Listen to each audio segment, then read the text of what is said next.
A lot of times people kind of want it both ways, right? They want you to have these beautiful naturalistic displays, but then they don't want to pay more money.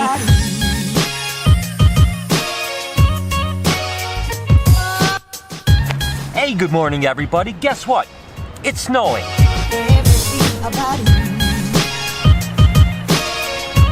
What do you say we head to the shop? Where I plan to talk about a relatively controversial subject. Try getting it out. And I'm going to do my best to kind of lay out both sides of it and just leave it up as a conversation for us. But first I wanted to talk to you about this t-shirt right here. That's right, you guys only have about a week left to get the bananas with the Bella on it swag. That's right, go in the link in the description. These guys are only available for about 7 or 8 more days. They come in 3 different colors. They come in long sleeve, they come in hoodie. Please do me a favor, if you ever want to get some swag, please support it. I absolutely think they're fantastic and I hope that you guys will like it. So let's go ahead and just dove right into this topic, and the top is gonna be minimalistic cages compared to natural cages. And what does that really mean, and why would it affect you and your potential future of getting reptiles? So before we go any further, let's talk about like what is a minimalistic cage compared to a natural cage or something like that. And again, I'm going to continue to say this. I am not saying what's better, what's worse. I'm just laying out the entire thing,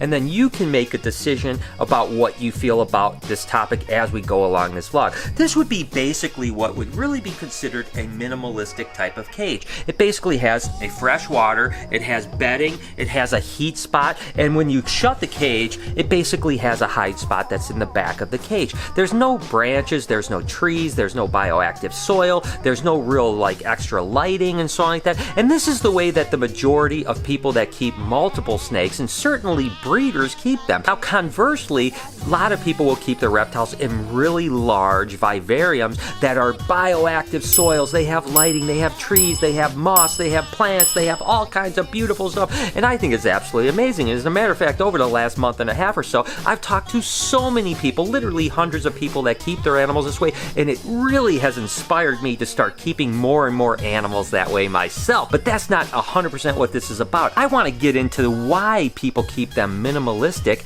Is it okay for the animals? And ultimately, is it okay for your pocketbook? And again, I don't want to really get into a debate with what's better or what's worse. Why do people keep things in minimalistic setups like breeders like me? Because we want the best husbandry for the animals, right? So as a breeder that is working with hundreds and even thousands of animals, you want things to be as clean as possible. So you want the cage lining to be completely clean, whether it's paper or cypress or coconut husk or whatever that bedding is. You want it to be really clean. You want the ease of care when it comes to water. So we use things like deli cups with holders so we can change out that water very frequently and every time it needs to be cleaned as simply as possible. Ultimately, it's exactly what it says. It's the minimal amount of requirements for an animal. I understand people have some issues with that, and as a matter of fact, the longer I go, I kind of have some issues with that as well. Is the minimal enough? I'm not 100% sure, but I do want to explain why we do it and then ultimately how this affects you. So if you think about it,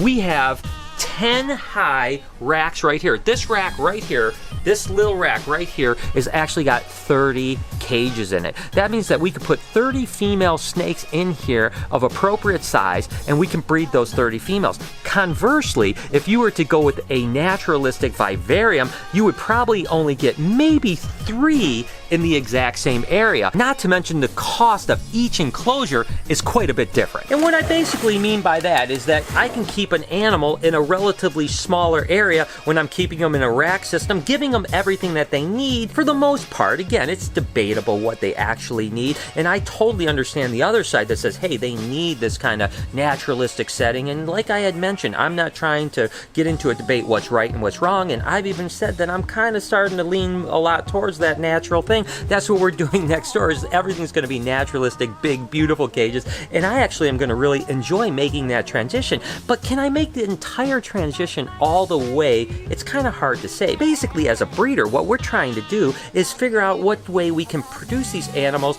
and give them everything they want, but also have the ability to give you the pricing that you want when you're buying these animals. Now, what does that mean? And that basically just means that each cage costs a certain amount of money, and if if you were to buy a rack system, that may break down anywhere from $10 to $12 per slot on the cheapest, say, shoe boxes for baby colubrids, all the way up to maybe $30 or $40 for, say, a CB70 rack like I have behind me here. Now that goes into the cost of producing those animals, right? Because if you end up spending $30 per cage to produce that animal, as opposed to a naturalistic that might cost you $200 to $300, it costs a tremendous amount more money in the first startup cost of actually having the animal. And I'm going to try to keep the actual cost of the animal itself out of this equation, but I want to go and do some quick math for you guys. Now what you have to remember is whether you're buying something from a hobbyist or a professional breeder, it costs money to produce these animals, and obviously it's not feasible for people to lose money selling you animals that cost them money. I mean, you've got rodents, you've got electricity, you've got space, you've got time, you've got bedding, you've got all those types of things, right?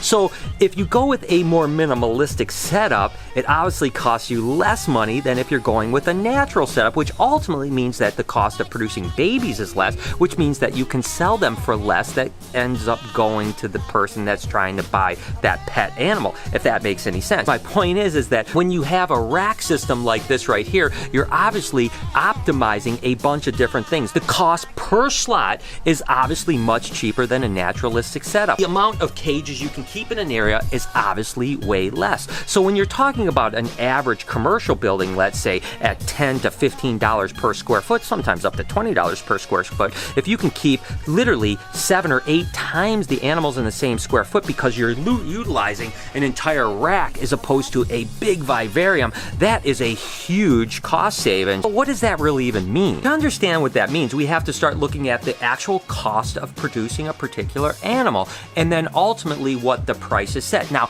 let me just back up for a second. Of course, one ball python could be $50, another ball python could be $5,000. Now, that typically is because of the rarity of the animal and the initial investment in that animal. Obviously, you've bought a pair of normals for, say, $100, and you only have the cost of the rodents, the care, and all those other things that we've been talking about. But if you buy a pair of snakes that are worth $20,000, obviously you have to make that $20,000 investment up. But I more want to get into what it costs to produce an animal. In all honesty, a ball python will cost most people anywhere from $60 to $100 per animal to produce in this type of environment where you're keeping them in rack. And that has to do with the fecundity of the clutches. It has to do with your overall success and hatch rate and what eats and all those other types of things. But essentially, you have somewhere in that price range of actual cost to produce that animal. Whereas with the corn snake, your typical cost is going to be somewhere between $12 and $15 per head on average. Again, this is thinking that your average clutch is 17 eggs, that you're going to hatch about 15 babies,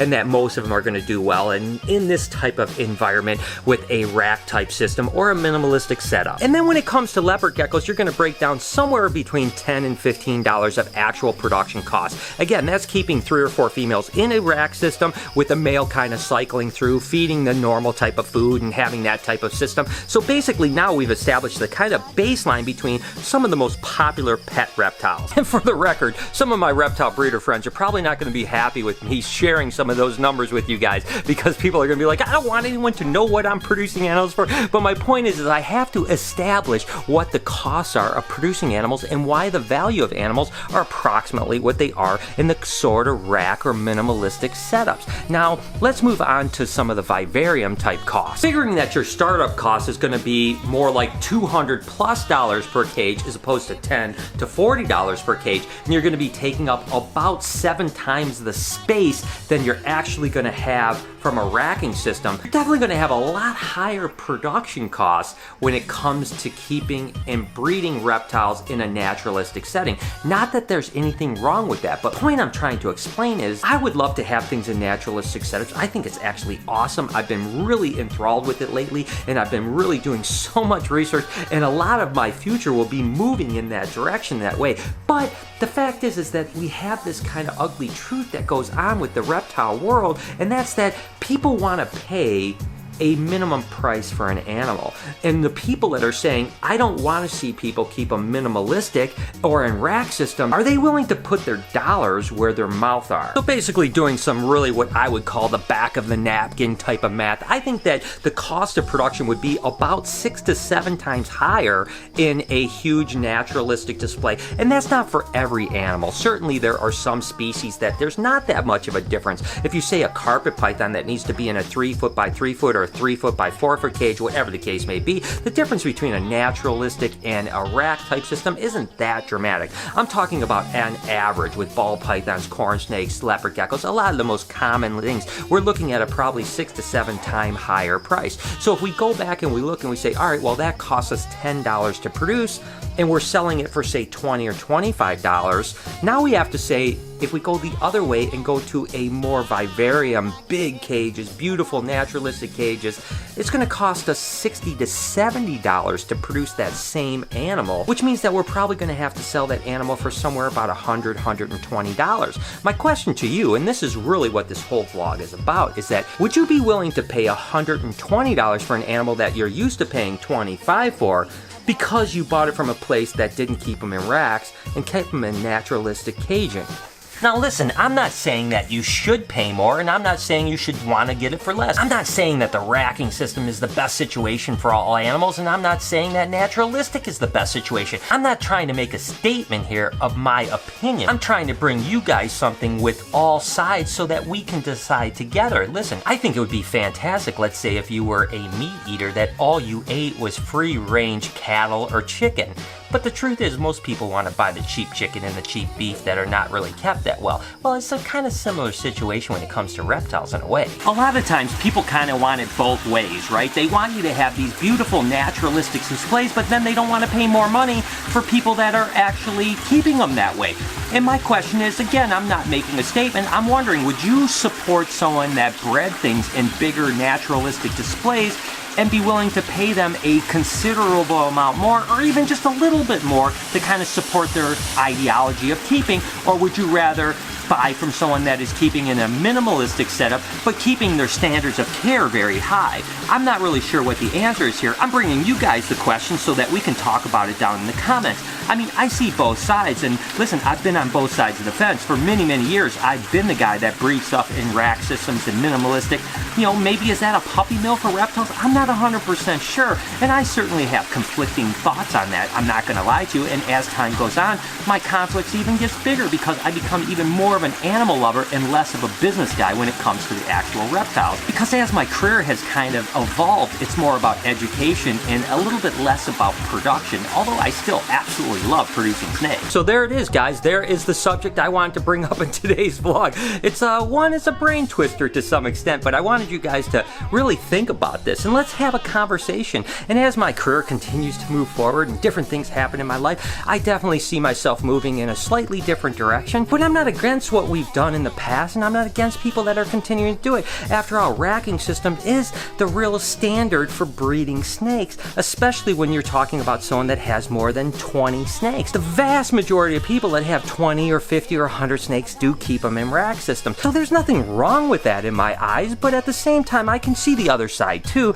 and I thought that this was just an interesting thing that we could just talk about together. So let me know what you guys think down in the comments, and remember, be kind to people. I mean, that's a conversation. We don't have to be so opinionated and be upset about it. We can talk about this as adults, right? So I'm very anxious to see what you guys have to say. And with that said, I think I'm going to go ahead and end the vlog here and just continue on this conversation. I apologize for not like showing you guys a bunch of cool animals, but this was a topic that I've been thinking about for a while, and I'm always really curious to think what you guys think about these types of things. I mean, this is something that we definitely need to talk about. Regardless, I hope that this will get your brain working today, and I hope that you have an absolutely amazing day. Thank you so much for joining me. Your support means the world to me, and I love you guys so much. Can you do me a couple favors before we get out of here? Can you smash that like button as well as turn those post notifications on so you know when I upload a video, which is every day, 7 days a week at 9 o'clock in the morning Eastern Standard Time.